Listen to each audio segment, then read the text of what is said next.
Bonjour à toutes et à tous et bienvenue dans cette nouvelle vidéo. Alors là, je me fais un enchaînement de tournages, mais évidemment, les vidéos ne sont pas toutes publiées en même temps, parce que c'est aussi, même si je ne retravaille pas mes vidéos, ça reste quand même un petit peu de travail, parce que j'essaie de faire un petit visuel quand même pour la page d'accueil de YouTube, et puis il faut quand même que je télécharge la vidéo, etc., etc. Bref.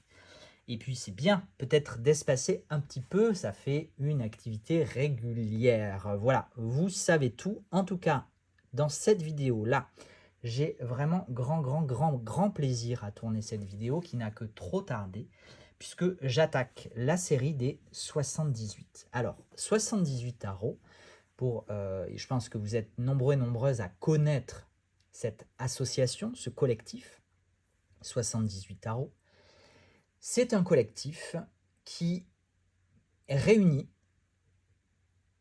généralement 78 ou plus artistes pour créer un jeu sur une thématique en particulier. Leurs créations sont préfinancées sur Kickstarter et ensuite, généralement, ils ont un petit peu de reliquats qu'ils vendent sur Etsy ou alors, depuis peu, ou en tout cas, moi j'ai la chance depuis pas si longtemps que ça de les avoir, et je ne les ai pas encore mis en ligne, mais ça ne saurait tarder, à des revendeurs comme moi. Mais ce sont des jeux qui sont toujours en édition limitée, c'est-à-dire que quand il n'y en a plus, il n'y en a plus. Le jeu ne sera jamais réédité. Voilà, pour la petite note de tension et de drame. Ce n'est pas une raison pour vous jeter sur ces jeux-là, et encore faut-il qu'ils vous plaisent véritablement. Moi, je les trouve extraordinaires, mais c'est mon avis. Et en plus, il n'est pas particulièrement éclairé, puisque je n'ai pas non plus pris le temps d'étudier à fond ces jeux-là. Mais l'idée, déjà, je trouve déjà le concept exceptionnel. Je trouve le travail, je suis admiratif du travail déployé par ce collectif et les artistes qu'il réunit. Et ensuite, je trouve ces jeux en plus extrêmement beaux parce que il y a quand même, enfin, même si du coup on a quand même une palette quasiment une 80, 78 ou plus, parce que parfois le dos de carte est confié à un autre artiste, donc ça fait 79 parfois, enfin voilà. Donc sur certains, mais en tout cas 78 ou plus artistes, on n'a pas forcément toujours un deck très homogène en termes de représentation. Mais des jeux comme ça, il y en a quelques-uns, je pense notamment au, comment s'appelle-t-il, je l'ai à côté, Incromancy 4, par exemple, qui réunit des tatoueurs et tatoueuses, notamment de la communauté LGBT, queer, trans, de façon à créer un jeu. Mais là, on a des représentations très diverses. C'est aussi le cas en partie du collectif 78 Tarot, mais dans une ambiance, dans une thématique commune. Donc on a quand même un fil, on va dire un fil rouge au fil du tarot, puisqu'ils créent des jeux, plusieurs jeux, il y en a déjà plusieurs. Là, en l'occurrence, on va découvrir le Ecological, et je vous dirai pourquoi. Donc, mais là, je m'égare, et ça fait déjà 4 minutes d'introduction, c'est peut-être beaucoup. Mais tout ça pour dire que je trouve leur jeu très beau, et malgré le fait qu'il y ait une palette d'artistes qui peut plaire ou pas, d'ailleurs, je trouve les jeux vraiment, il y a vraiment une énergie incroyable et une harmonie, mine de rien, au sein de ce jeu, malgré voilà, cette différence esthétique et artistique au sein de chaque carte. C'est ce que je voulais dire. Il y avait eu aussi un jeu comme ça, le Fat Folk Tarot, que je n'ai pas réussi à ravoir, et pourtant j'adore ce jeu, il est incroyable, qui met à l'honneur les personnes au physique hors norme, entre guillemets, je dis hors norme, c'est-à-dire hors de la norme, hors des stéréotypes. Et ce jeu était aussi créé par 78 artistes différents, et il était exceptionnel. Voilà, peu importe, là on est là, enfin peu importe, non pas peu importe, c'est important comme, je trouve qu'en plus la démarche du Fat Folk Tarot est hyper importante en termes de, juste de tolérance, d'ouverture d'esprit et d'acceptation, à la fois de soi et des autres. C'est hyper important dans le monde qui est le nôtre aujourd'hui et dans celui qu'on voudrait essayer de construire. Voilà. Mais là, on est là. Là, on est là. À chaque fois, je dis là, on est là. C'est insupportable. N'hésitez pas à m'envoyer vos fruits pourris, vos fruits et légumes pourris. Je me les balancerai à la figure. On est là pour découvrir le 78 Tarot Ecological, qui donc s'inspire, évidemment, de la situation dramatique que nous connaissons, de changement et de réchauffement climatique, et du coup, de tentatives de préservation du climat. Le jeu vient dans une belle boîte comme celle-ci, en carton, alors brillant, hein, on voit il est bien verni avec des écritures dorées, etc. Il s'ouvre par un rabat magnétique latéral et il vient enrobé de ce petit carton. Pourquoi, je ne sais pas, mais c'est comme ça. Peut-être que ça le protège un petit peu plus. Je vous présente celui-ci en premier parce que il me semble, enfin j'en suis quasi sûr, mais j'aime pas asséner des vérités. C'est peut-être un manque de confiance en moi. Peut-être qu'il faudrait que je travaille là-dessus. Hein. Vous me direz en commentaire s'il faut que je travaille là-dessus. Mais à mon sens, j'en suis 99% sûr, c'est le jeu le plus ancien du collectif 78 Tarot que j'ai acquéri et qui rejoint la boutique. Donc forcément, c'est celui qui est quasiment en rupture de stock. Je vous disais, ce sont à chaque fois des éditions limitées qui ne seront plus jamais réimprimées. Donc, comme c'est déjà un tarot un petit peu plus ancien, c'est un tarot presque en rupture de stock. Et en plus, c'est un jeu qui comprend à l'intérieur le guidebook. Du coup, ça sera le jeu le plus cher de la collection 78 € qui va rejoindre la boutique très prochainement. Je préfère prévenir parce que dans les jeux suivants, donc il y a le Animal que je vous présenterai, le Magical que je vous présenterai et un oracle qui s'appelle le Full Items. Dans ces 3 autres jeux, j'ai 3 versions. J'ai une version classique, taille classique, j'ai une version taille pocket et j'ai le guidebook à part qui ne rentre pas du coup dans les boîtes, qui est vendu séparément. Et donc, c'est pas le cas de celui-là. Et c'est pour ça qu'à l'achat, le deck en lui-même est plus cher, évidemment, que les autres decks, puisqu'ils n'ont pas le guidebook intégré. Voilà, c'est ce que je voulais préciser. Eh bien, je pense que j'en ai terminé avec cette très longue introduction générale et également particulière à ce jeu-là. Le guidebook est quand même assez conséquent. On a plus de 180 pages de guidebook avec pour chaque carte la représentation, l'image imprimée en plus en couleur et le descriptif. Le descriptif avec le nom de l'artiste, quelques mots-clés, l'interprétation de l'artiste et la signification de la carte selon Trish Sullivan, qui donc, Trish Sullivan, c'est la personne à l'origine de la création de ce tarot.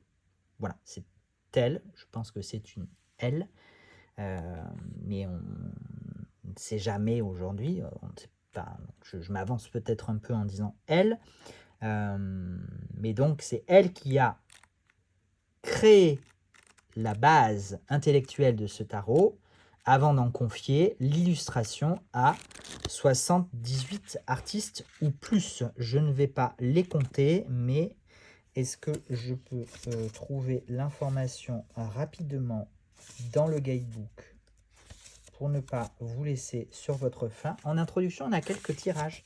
C'est pas mal ça aussi, non ? C'est pas mal. Ce que je voulais vous dire également avant d'attaquer, c'est que nous avons quelques cartes d'arcane majeur qui ont été renommées. Le fou a été renommé en l'explorateur ou l'exploratrice. Le magicien en le ou la scientifique. l'impératrice en terre-mère, l'empereur en Father Time, donc c'est le temps,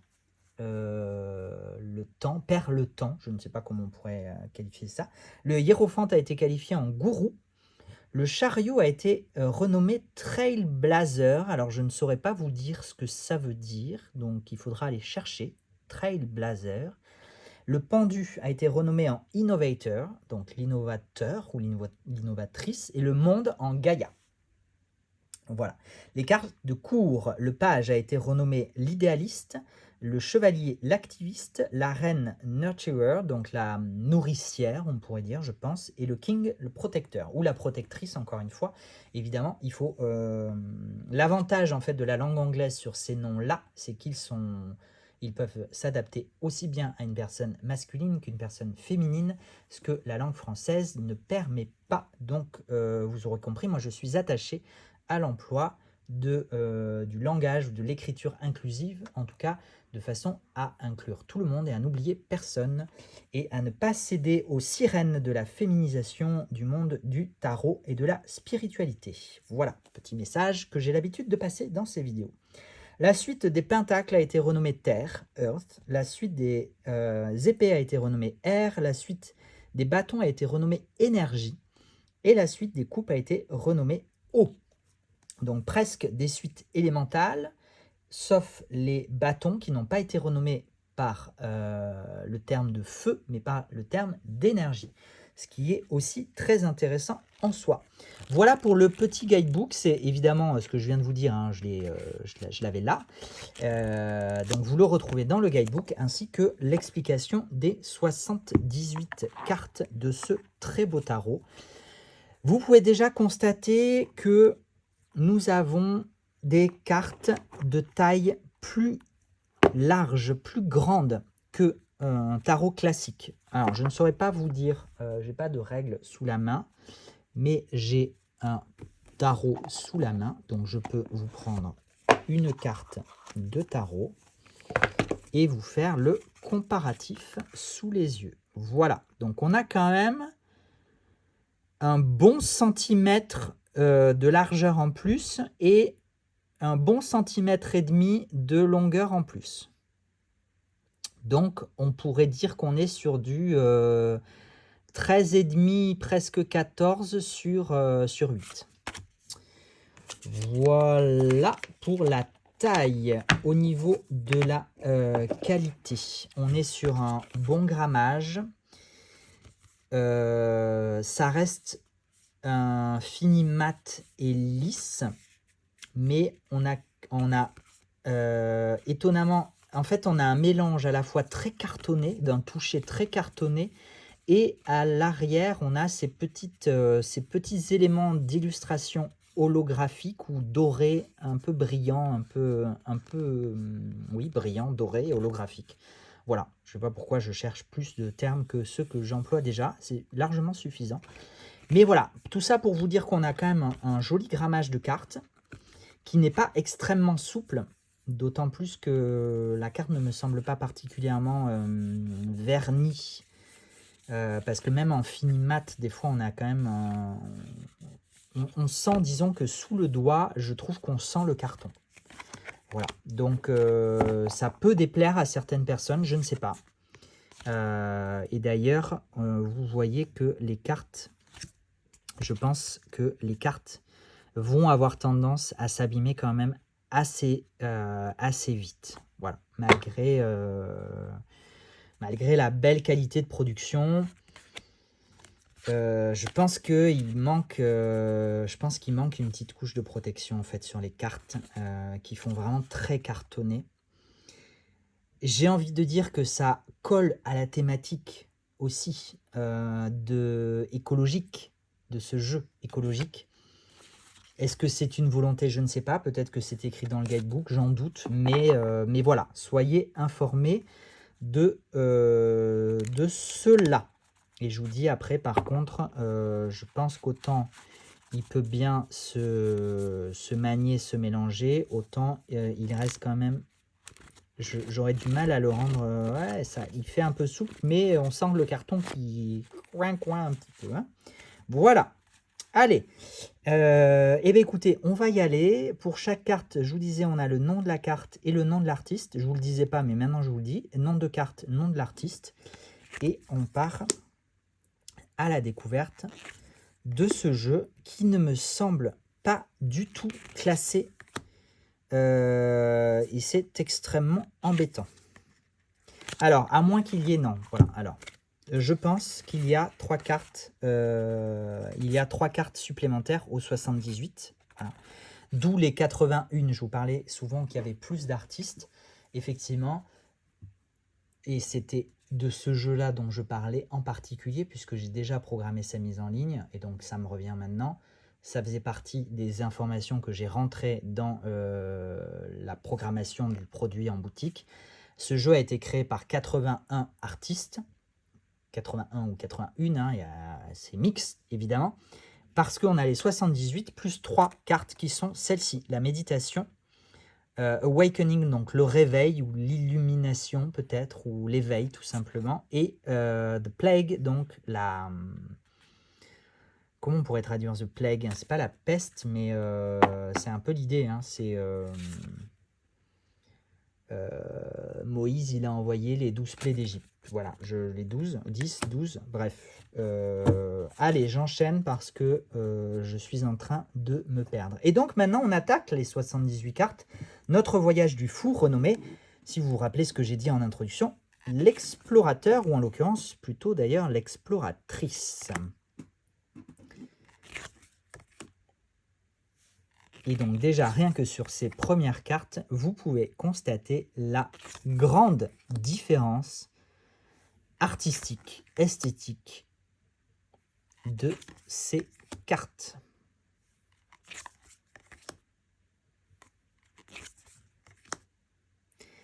Et vous pouvez reconnaître, je pense que certains et certaines d'entre vous auront déjà reconnu des noms assez célèbres dans l'univers de la création de jeux de cartes.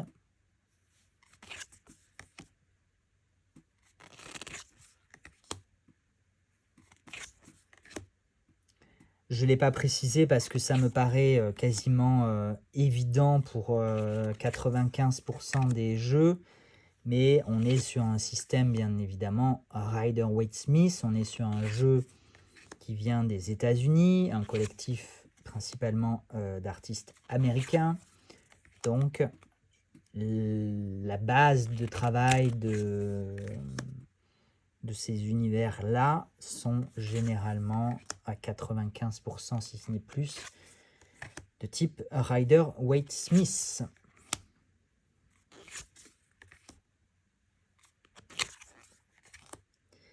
Vous entendez le petit collage, les cartes ont un tout petit peu collé entre elles avec ces illustrations-là.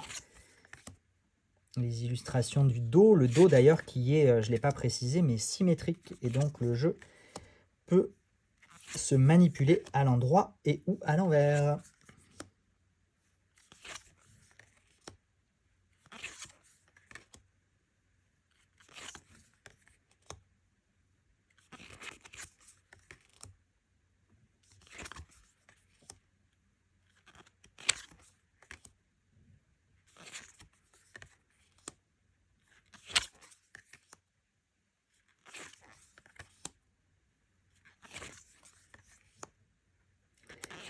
Je ne sais pas ce que vous en pensez, mais personnellement, je trouve ça extrêmement beau.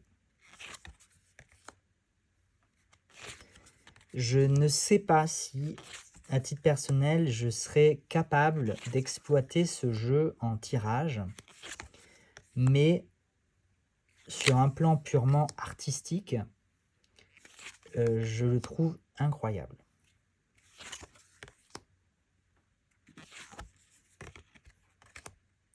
J'ai bugué sur le nom de l'artiste qui était connu.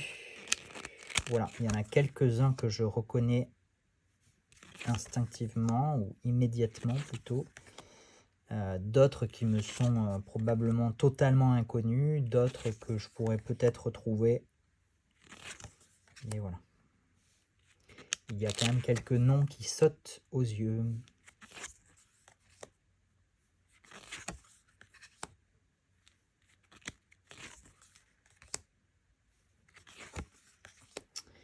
et la suite des coupes, ou plutôt, en l'occurrence, de l'eau.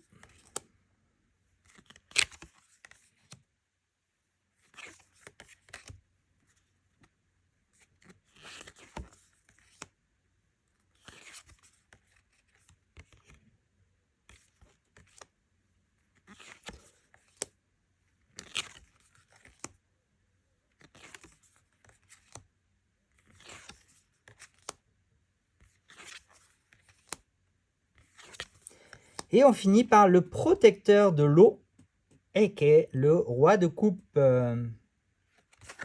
Très beau, très belle carte, très beau roi de coupe. Voilà ce que je pouvais vous en dire. Vous remarquerez quand même que ce que je vous disais, les cartes vont, à mon avis, avoir tendance à très vite s'abîmer, sachant qu'elles le sont un petit peu déjà. Le fait qu'elles collent un petit peu entre elles aussi, je pense que ça, en termes d'impression, d'illustration, je ne sais pas si c'était voulu, cette qualité de papier, cette finition, qui est quand même, qui me semble très différente. Je vous ferai des vidéos sur les autres jeux, évidemment, donc on pourra comparer un petit peu. Vous pourrez voir la différence sur les autres jeux, mais déjà, il me semble que le Magical, pour l'avoir un petit peu regardé, est sur une finition brillante, au moins dans sa version standard, alors que dans sa version Pocket, il doit être en mat. Bref, on fera évidemment un petit tour d'horizon de chaque. Là, c'était le Ecological qui n'est disponible que dans cette version-ci. Je répète, non pas pour vous mettre la pression, mais aussi pour vous expliquer le pourquoi du comment, le pourquoi de ce prix, hein, puisque de mémoire, il est à plus de 85 € ou pas loin. Donc voilà, la présence du guidebook, le fait que ce soit déjà un jeu qui ait plusieurs années et qui arrive à quasi-expiration pour une édition limitée qui ne sera jamais réimprimée. Voilà. Eh bien écoutez, n'hésitez pas à me dire ce que vous en avez pensé en commentaire. N'hésitez pas à liker cette vidéo si vous le souhaitez également, à la partager si vous avez des personnes que ça pourrait intéresser. Je vous donne rendez-vous très bientôt et en attendant, comme d'habitude, prenez soin de vous. Ciao, ciao!